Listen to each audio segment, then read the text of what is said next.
All right, morning, Ed. It's a couple days to Saratoga, best time of the year for horse players.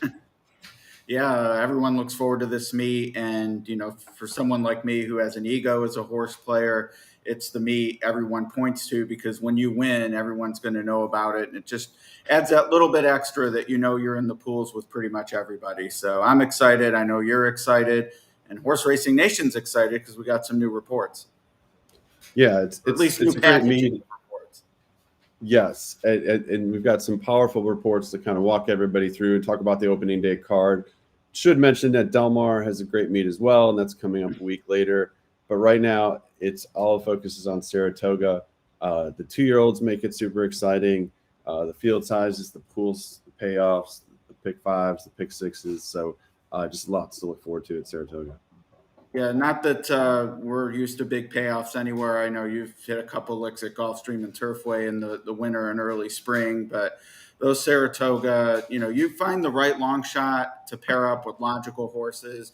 The payouts really balloon because of the pool size. And this is, I would say, the one, well, there's several, but day to day, this meet, you have that casual money in every day. It definitely can create some overlays if you're able to zig where the others are zagging. And I think that's the power behind these reports. Altogether, they probably end up pointing you to the favorite. If you see something you like on 4 or 5 of the reports, you're going to be on the same horse as a lot of other people. Where the power lies for me is where you get that sort of one outlier that looks good in one situation, and you're willing Mhm. to take a shot at 20 to 1. Yeah, absolutely. And yeah, and those payoffs, I mean, you can hit some big ones. I got really lucky a couple summers ago at Saratoga. Caught a $55,000 pick five with nothing longer than a 13 to 1, and I did it while I was in a meeting. Try that. Wasn't a meeting that was before my time, so it wasn't a meeting with me, I Wasn't assume. on a meeting with you, no. Um, but well, actually, I just checked. I think I checked back a couple races later. But and I do want to Those are talk too fun. about the. We'll talk about the Sire Moves report, and it's really powerful. And what we're trying to do with these reports is create things that you're not going to find in the racing form or the Briss or some of the other handicapping tools that are commonly out there. And so we want to try to help put you on horses that other people won't have, and those are the separators that are going to make for those nice whatever doubles, pick threes, or bigger exotics. Yeah, and even underneath in the verticals, I know you and I talk a lot about multi-race wagers, and that is a focus. Admittedly, I like just kind of trying to pick winners, but I've definitely, especially the Sire Moves report, learned to pay attention to the toe and not let a good price go to waste underneath logical horses. So, plenty of Yep. applications in the wagering pools with this data. Okay, so let's just dive right into the first timer report. The second race on opening day, we've got 2-year-old fillies, maiden special weight. We've got 2 horses of run, 7 horses that are firsters. So let's take a look. If you haven't seen the first time power report, it's pretty cool, and there's a lot of great info here. Just a quick summary that right now it's picking 21.7% winners on a 5-star basis. That's outperforming the tote and greatly outperforming the morning line. And so, what that means is if you look at impact from morning line, they're winning 30% more than the morning line would indicate. And the morning line example in New York is really good. But what this kind of tells you is that these are horses. It'll give you a window into horse first timers that maybe bet down in later sequences where it's sort of blind if you're doing a pick 3, 4, or 5. Yeah, that impact from the morning line, I think, is huge when it comes to first time starters and talking about multi race wagers. If you're able to look ahead and know that you're on a horse who's going to win 30% more than the price most of the public is seeing, to me, that's a huge edge. And I know you and I approach this report a little differently. I'm much more black and white with it. Maybe to some success on occasion, and to not as much success because you dig a little deeper on others. But to me, just seeing that 29.7, if it's not the first leg of a multi-race wager, in my mind, a 5-star is an automatic use no matter what. Now, Yeah. once you're at that race and you might see, oh, they're 3 to 5, then you might want to reevaluate. But when you're taking a 3-1, that's a 5-star. It's automatic for me. Yeah, that's a really good strategy. And as we all know with first timers, when you actually get to the race, all of a sudden you see the action. Sometimes it just tells the story, and then it's like, if you're live to a firster that might be whatever 5-1 morning line, and he opens up at 2-1, you're like, all right, I've You got love the right having, line. yeah, locked in. It's a good feeling. Yeah, and sometimes they're dead. And, sometimes they run to it, then not always. But so let's just kind of dive in. The morning lines just came out last night at Saratoga. We're doing this Tuesday morning, so we don't have the morning lines in here yet. They will be in later today, and they will be in the product every day. And so with the first timer product, it's just invaluable for looking at firsters. The favorite here in race 2 is Empire Island, which we did give 5 stars to. So let's just kind of dive into that one.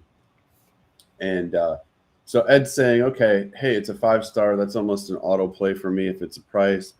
5-2, not sure if that's a price, but to give you an idea a little bit on how we score this, the algorithm takes into account a lot of different things. So this is a Norm Cassie firster. It's looking at the workouts, which are fast. The workouts for the barn are fast. Overall, it gives us a speed number for kind of the time of the works and things like that. And so these are corresponding to 17%, 20%, 22% winners, and that's why those are highlighted in green. And then the last column here is the HR and impact, and those are positive. Then we dive into Norm overall. He's a 12% trainer first time out. 0 for 6 at Saratoga, so I'm not sure what we want to make of that. First time dirt sprint, this is his game, 16% winners. The HR and impact is 3%. What that means is they're being bet like they should win 16%, and they're winning 16%. So that's about par. It means you can kind of trust the board on his horses. And then again here, 0 for 3 at Saratoga. Then if we want to dive into Classic Empire as a sire, seems plenty capable. First time out, 12% sprinting, 17% overall sprinting. And he's done very well hooking up with Ricardo. So that may be too much detail for you, Ed. What do you think on this one? Well, one thing I would add with Ricardo, we talked about this on the dish with the Paddock Prince, some jockey stats. He was very much at the bottom among the chart we showed had the top 15 riders by mounts. But even when I looked at a larger sample size that wouldn't fit in the graphic, among the top 25 by mounts last year, he was still in the bottom 5. Now, in this type of race, there probably isn't a lot of decision making to be done. If you have a 2-year-old that's fast, you're going to go to the front. And you noted to me before we came on that Norm excels in this type of situation, and then the dirt sprint stats belie that. So maybe Ricardo not a liability in this case, but I did want to mention these jockeys. This is the most competitive colony, maybe even in the world. So Ricardo's number is not great, but with the 2-year-old, you don't have to be. At 5-2, though, that's where you're like, to me, either you trust in it, and maybe if you're a workout guy, you talk to some people or look at some reports, and that might give you the final push to single. But this is one of those where either you want to beat the 5-2 on the morning line, or you plant your flag. The 5 stars say maybe plant your flag, but she's not the only one in this group. Yeah, and we'll get to the next one. For me, where this is probably heading is maybe too deep. I think this horse is clearly for real. The 5-2 isn't exciting, but it's definitely. I definitely don't want to spread and try to go too crazy here, and we'll kind of see. Yeah. And this is kind of one of those, really insider, but that's, the type of knowledge when you do this every day and you meet to meet. Norm trains this for its homebred Mary Lou Whitney stables. Right. When Mrs. Whitney was still with us, she very much had classic type horses. Certainly remember Birdstone, but that routed ground type mares, Coaching Club American Oaks winners were a big part of her stable. Now with Norm, maybe we'll see a little more precocity. So to me, those numbers, limited sample size at Saratoga, but I could see where a few years ago, he'd have 2-year-olds that are definitely more meant for a route of ground. But now, with her passing and just the evolution of breeding and the type of trainer Norm is, Classic Empire won first out in May at Churchill going 5. So, and Norm was a big part of that horse. So, I could see him firing with this one, and maybe those numbers will turn around now that he has different stock. Yeah, and this horse is working fast in Kentucky. Obviously, they could have debuted it in Kentucky. It's debuting in New York for 136,000. So, it's the first main special of the meet. So it could very well be pointed here, and the field doesn't look super tough. We should say too. And I know we're going to get to the shipping stats later, so I'll be curious what shows up. But one of Norm's clients that also has horses with him, not from the Mary Lou Whitney stable, but another owner, asked me about where horses work before they race at Saratoga, debuting as 2-year-olds. And no surprise, the locally based horses won the most, and the impact was about break even, so they got bet accordingly. But the Churchill workout horses were clearly right there with them, and this one chips in from Churchill. So people shouldn't be deterred by the horse shipping in from Churchill by any means. Yeah, and we'll get to that. The Ellis shippers do well as well, and I think it's just very common sense, right? If you're going to send a horse all the way from Kentucky to New York and pay that expense, you're going to do it if you're well intended. So okay, so let's keep moving. So that Norm Cassie's is a 5-star at 5-2. This other 5-star is the 3-horse.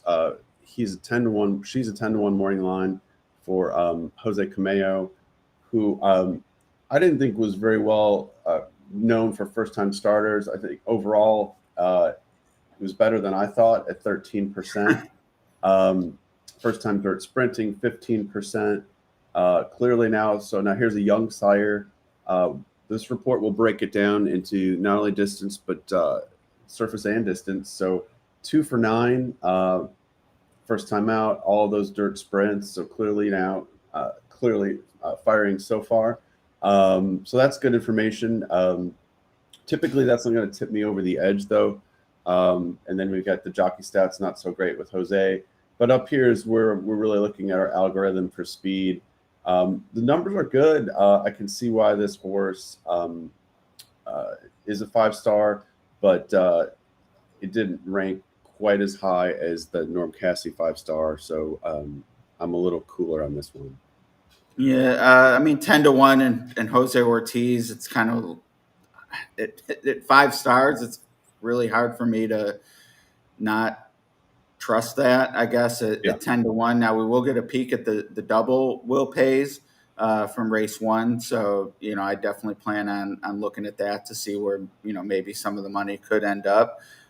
This one training at Monmouth, which is not as favorable, is a ship, for whatever reason. I think maybe in some circumstances, some of the Todd Pletchers that are based there come up to Saratoga and maybe don't do as well. This is a trainer that's more based there. So for me, I'm more forgiving of that. And again, 10-1 with a pretty solid jock up for, a barn that, maybe wouldn't typically lure those types of riders. So, I just got done saying I'd hate to double up already on a favorite.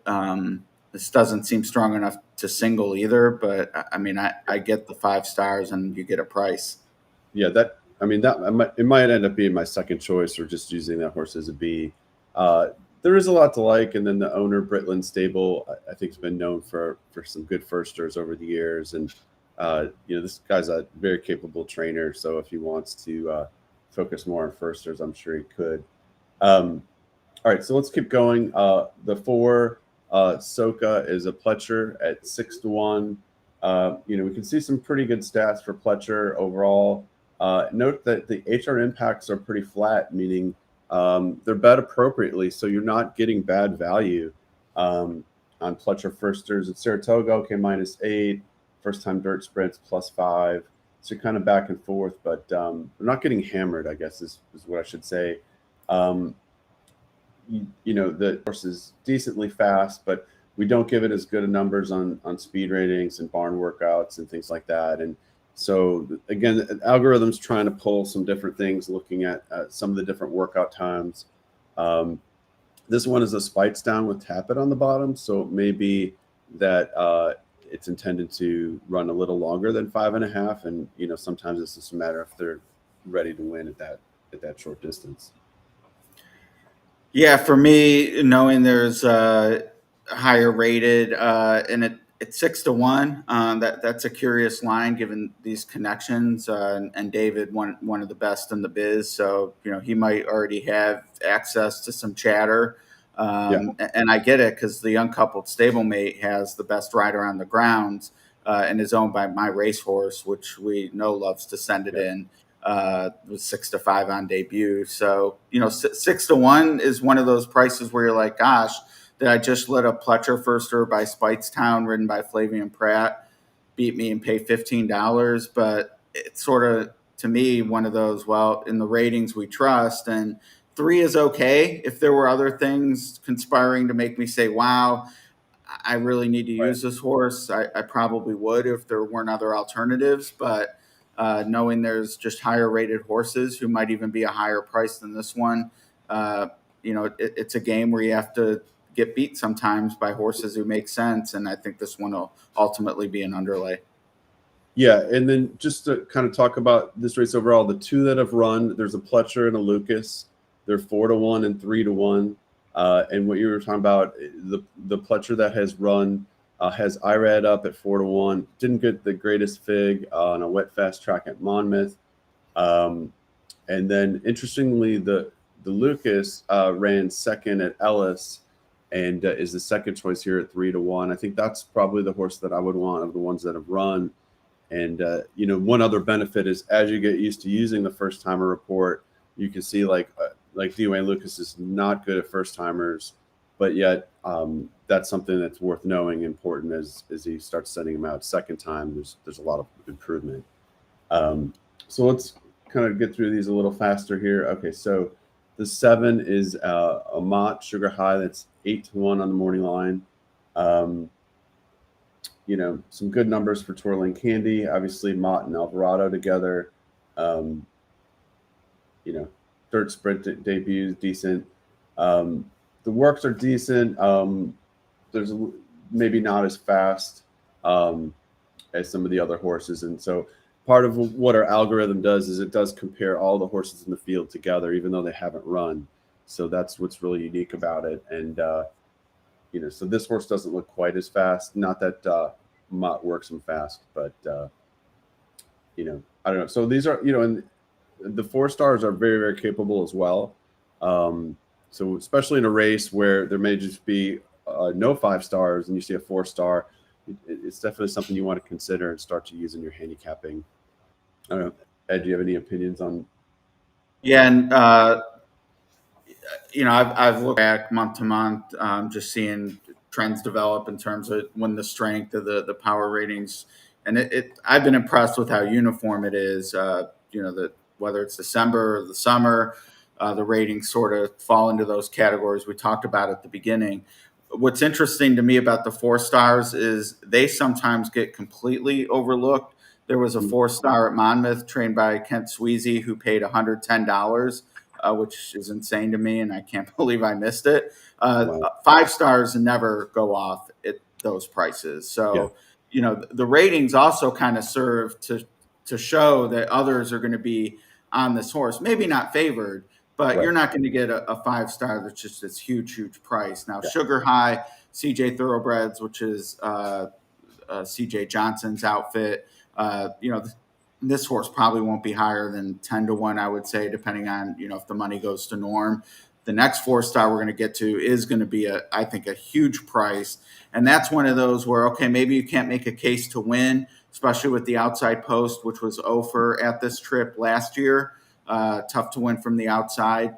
Sprinting just was a tough row to hoe. But maybe at 20-1 as a 4-star, you take a shot underneath that, has the ability to get second or third. You're talking about the Ray Handle horse, the 8? Yes. Okay. Yeah, and the horse has got definitely got some speed. There's definitely a lot of positives here.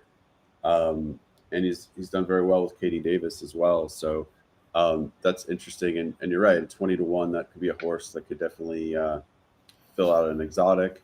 And then the last horse is Honey Dijon is 10 to 1 morning line for Joe Sharp.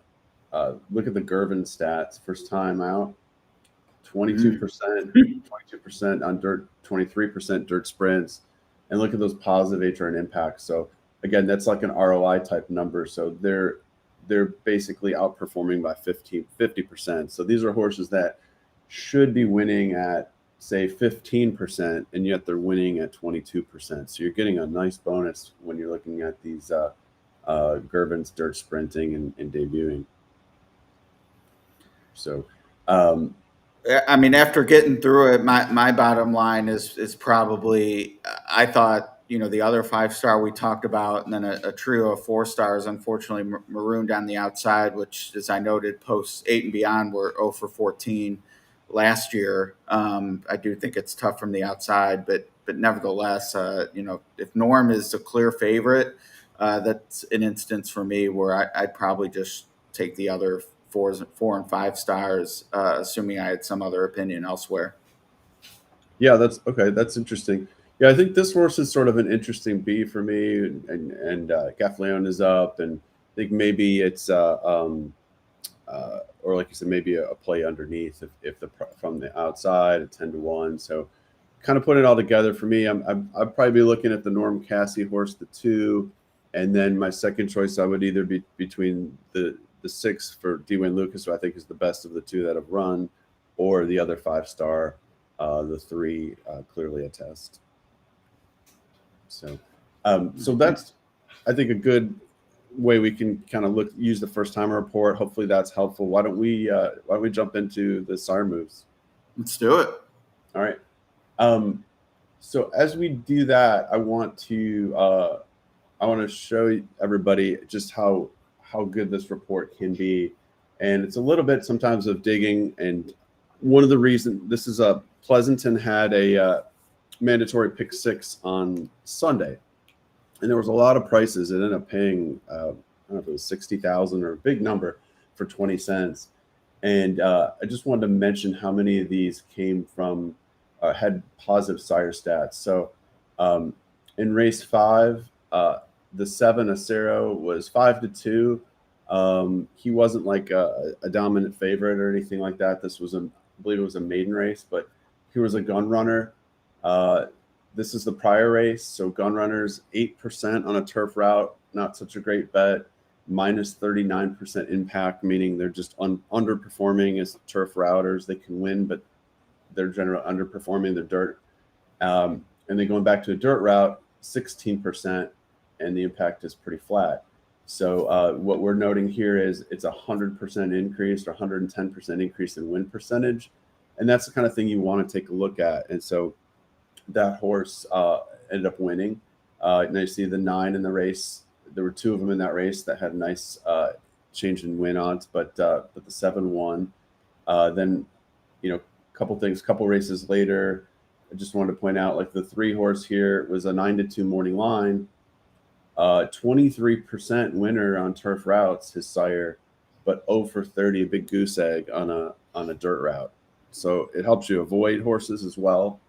And I would say, especially, with Saratoga, maybe some New York bred sires we won't be as familiar with. So that, to me, is where it really helps out. I mean, gun runner, it's good to see it in black and white, or in this case, red and green.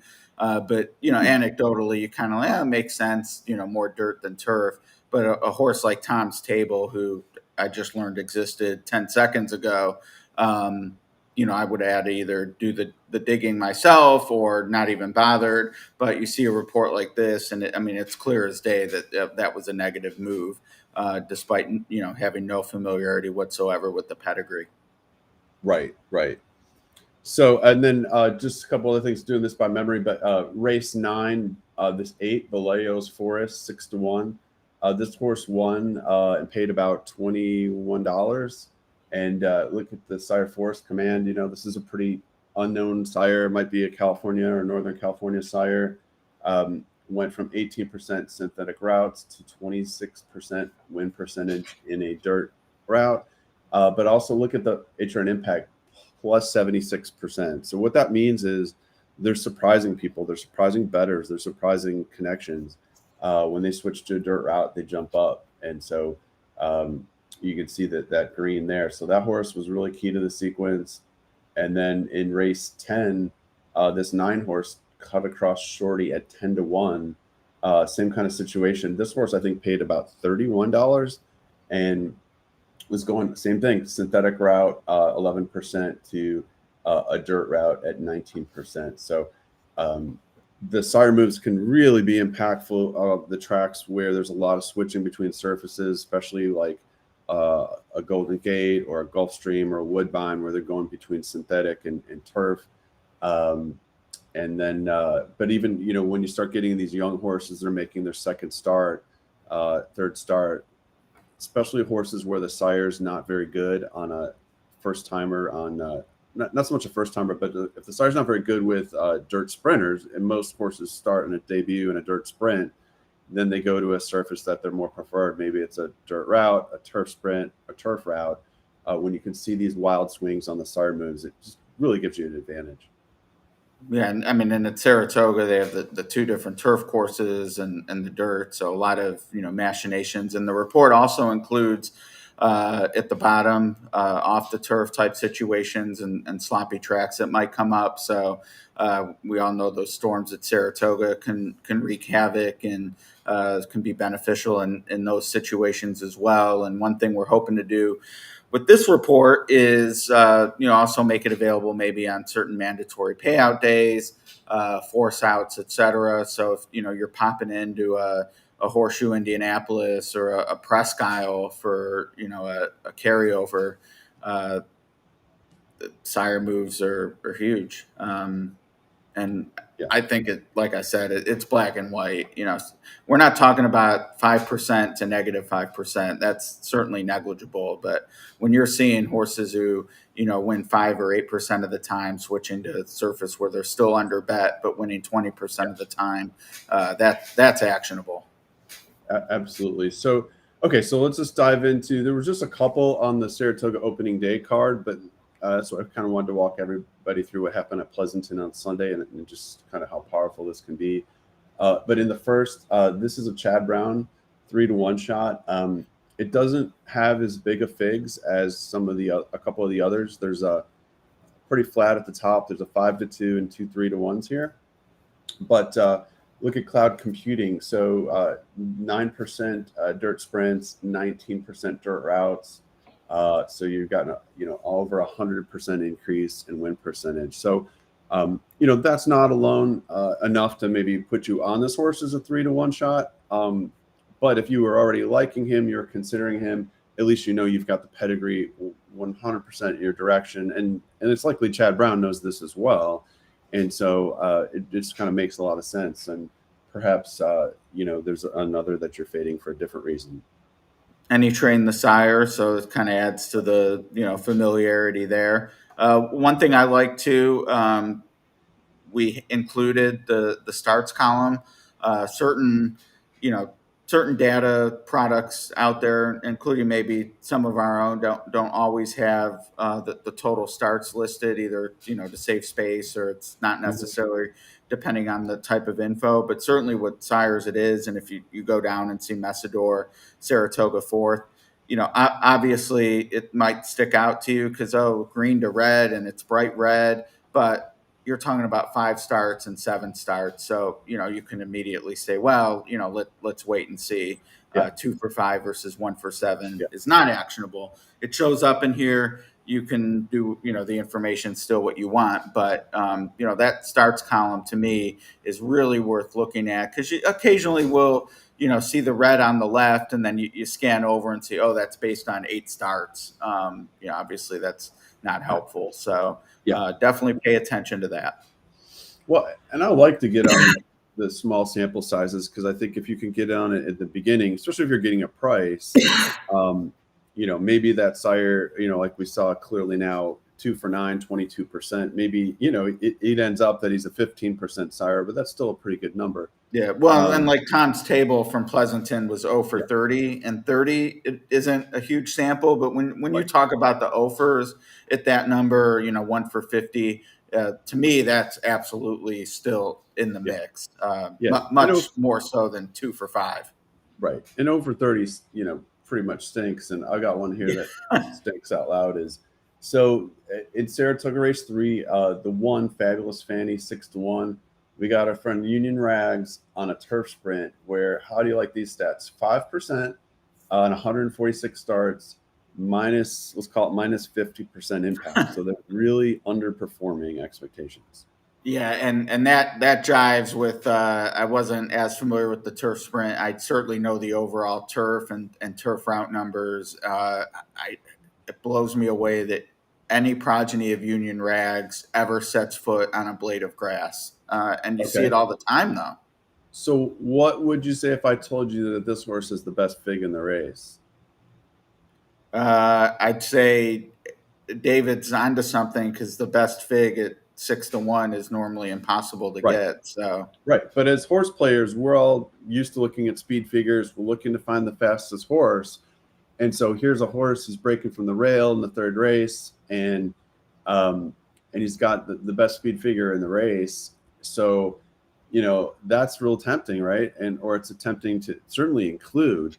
And so again, this is where these stats can be really powerful, is to be able to fade this horse, not spend the money including him. You go 2 deep instead of 3 deep, whatever, however you want to play it, because everything is showing on these stats that, like you said, Union Rags don't belong on grass.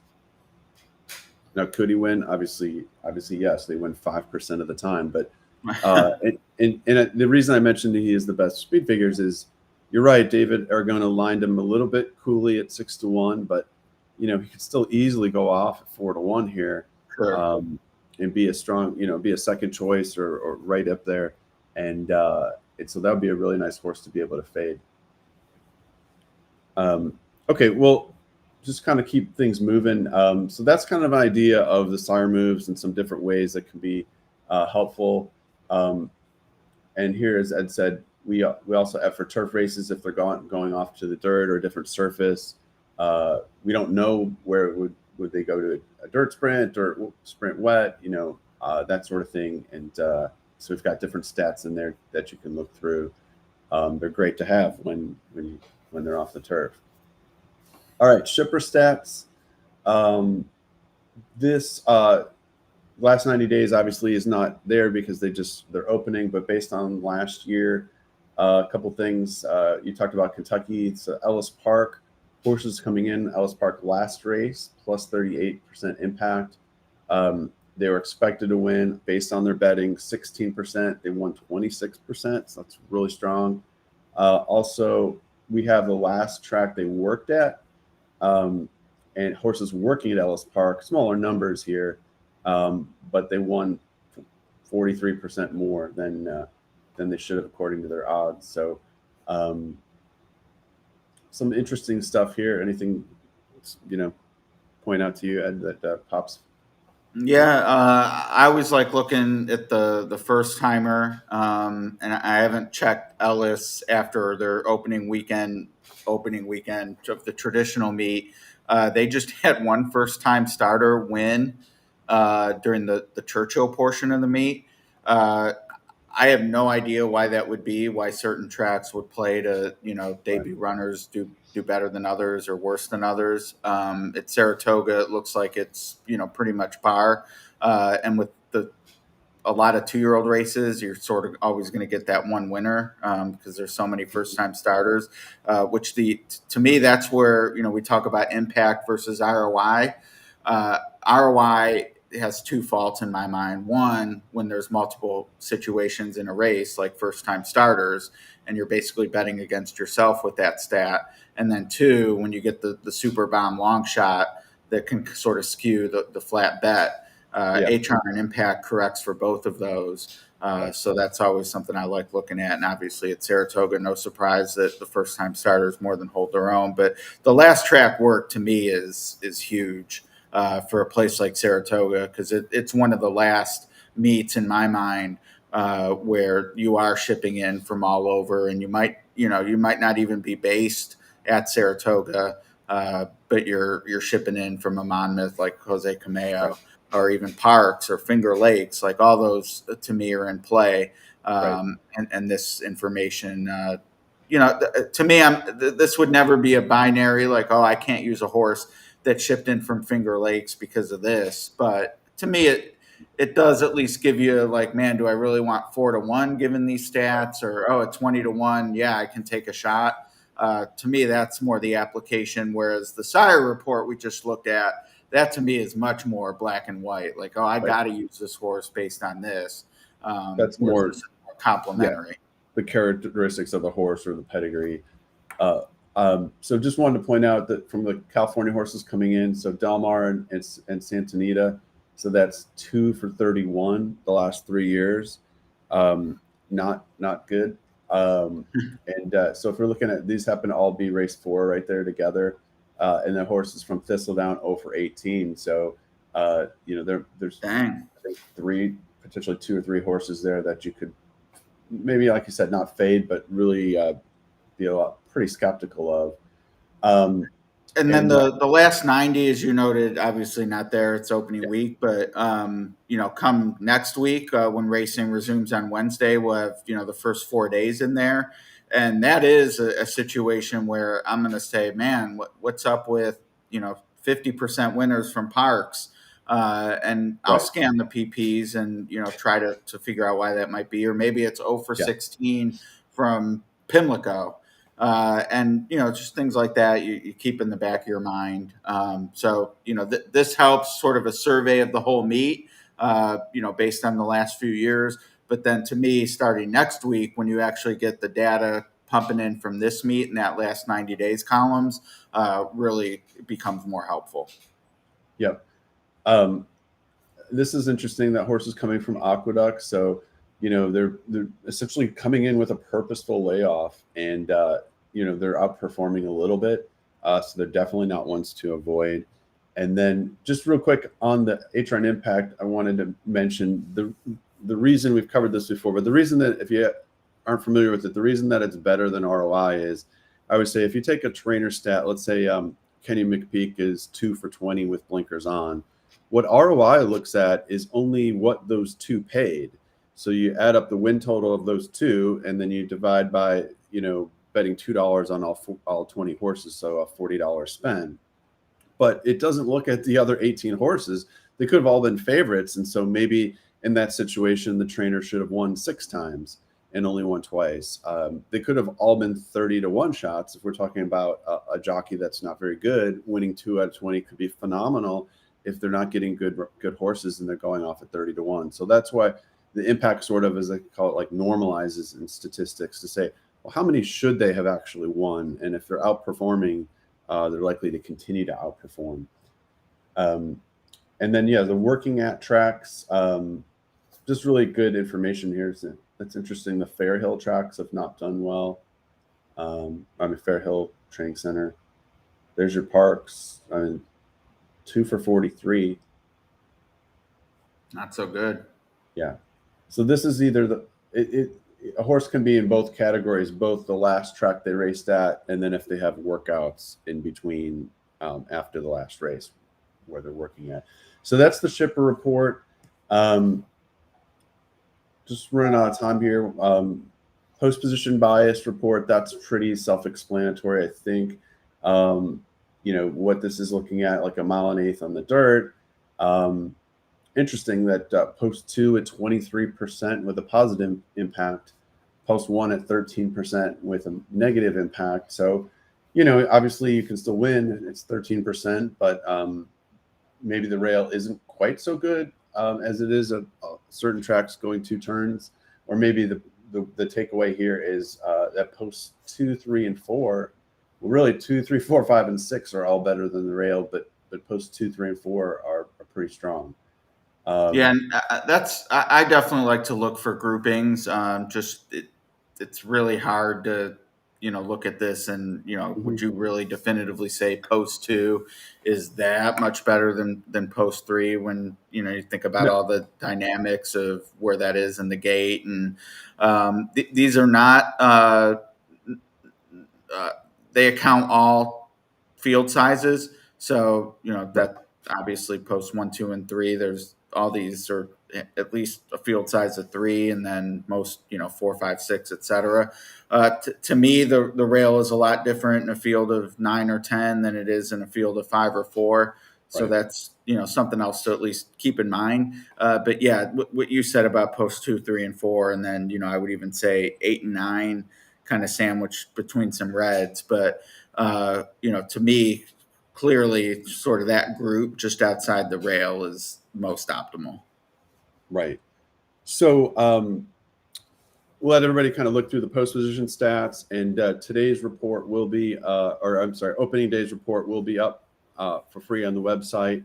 And then the last three reports, we don't have yet horses to single, which our algorithm runs. It's picking about 50% winners. And, different people, really like that information for different reasons. So it's nice to know horses that you maybe want to single in a horizontal, a horse that's, a 50% chance of winning kind of thing. Sometimes that's obvious, to everyone. Um, and then the jockey report, wanted to take a look at that. Our jockey report is based on the meet. So we have to go flip to Belmont. And so we've got to wait a few days for the Saratoga data to come in. But if we look at the Belmont meet, wanted to point out a couple different ways to use this report. For me, I think it's about looking at the differences with turf and dirt. And I would say that one of my biggest ahas in the last couple of years for jockeys, I've had friends point out, we're really good at astute at following jockeys, is most jockeys, I think, can ride dirt sprints. They're not as difficult to ride. You tend to just send. The routes are a lot harder, especially turf routes, especially synthetic routes. And so that's why I think this is where it's extremely helpful. So, we can see the name riders, Pratt, doing dynamite on the turf at Belmont, plus 24%. So he's being bet like he should win 17%, which is huge, and he's actually outperforming that. Irad, as much as he's getting bet, is actually outperforming it slightly. So is Jose. So those three riders are just sort of dominating the turf in New York, as at least at Belmont, which might be a little bit smaller fields than Saratoga. But Yeah, so where I think it gets, and on yeah, Pratt, last year at Saratoga, he had a flat bet profit. So, to me, that's something to think about this year. I mean, anecdotally, just, chatter, social media, commentary. I mean, everyone knows who Flavian Pratt is. That's not a secret. But for whatever reason, I just don't see the money flowing his way. Um, yeah, he's newer. especially Yeah, in these turf races, it's going to be an upgrade for me if he's up because, looking at this at Belmont, he's under bet. Looking at the numbers last year from Saratoga, he was yeah, clearly under bet. Uh, it's part of what makes this game so humbling because, I beat my head against the wall, trying to pick five, spending 20 minutes on a race, finding a winner, whatever. And then if I had just bet Flavian Pratt every race, I would have beat the meet. So, it's just yeah. No, I've not seen it. that that's fun or that means it's going to happen again this year. But to me, it's absolutely worth keeping in mind that this guy just does not get bet like he should in New York. And he gets the horses in great spots. So yeah, and then just looking at sort of the middle of the colony, you know, sort of, accepted, pretty strong riders, Dylan Davis, Junior Alvarado, Trevor, Joel, Javier, they're winning, with about, 8% and higher, but they're slightly negative on the turf. And then, so here's the real difference, I would say, in turf and dirt. So if you take Katie Davis and Omar Marino, well, let's go to dirt. So Katie Davis, 10% on dirt, outperforming her odds by 10%, which is fantastic. Omar Marino, 7% on dirt, right about basically based on odds. But look at the difference on turf, 1 for 49 and 0 for 21. And so, don't mean to pick on the riders. Maybe it's not them. Maybe it's the horses they're getting. But either way, those are sort of big fades, I would say. No, that's really good. It's pretty So clear. when you see information like that, there's a lot. The numbers are big enough, and so there's great information in that in our jockey report every day at every track. So I think it can be a big help as well. And then our last report we didn't talk about. Our data's not fully out yet, but the pace report. I can't say looking at the early pace report, pretty much all the paces on the Saratoga card opening day are pretty average on paper, with the exception of the Schuylerville. Has a ton of speed. It's a fairly big field for a 2-year-old race like that. It's very speed heavy. So I didn't find a whole lot to come off the pace or presser types, but I'm going to keep looking. And so that would be part of my advice would be keep looking to find something that can come off it a little bit that doesn't need the lead quite as badly. And so the pace report, I think, is extremely helpful. For me, I use it like if I'm playing a pick 5, and we can all kind of see when there's a really hot pace. Sometimes it's nice to have an extra reminder. But sometimes the extra reminder on these really slow paces helps, because I found that those are the races where you can get really burned and miss your pick 4, pick 5, where they just go so slow. Maybe the favorite's near the back. Now the favorite has no chance. So that you use that horse, they're out of it. And then you start to get weird results of not necessarily even a horse walking the dog in the lead, but maybe there's a horse hanging around in second and third that can just kind of get past them at the wire. And those can be really tough, especially on some of these dirt races. Can you go to the post report for the Schuylerville? Yes.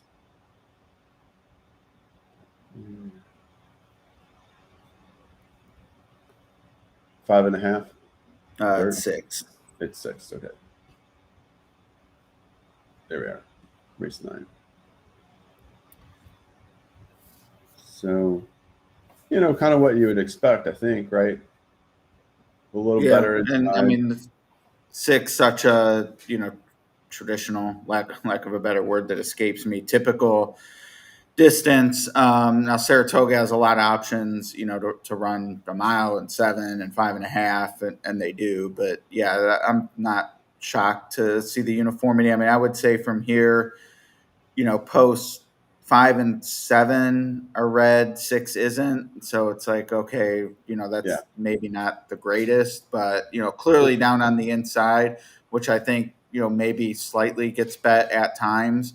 To be all positive, and then a bigger green post 3.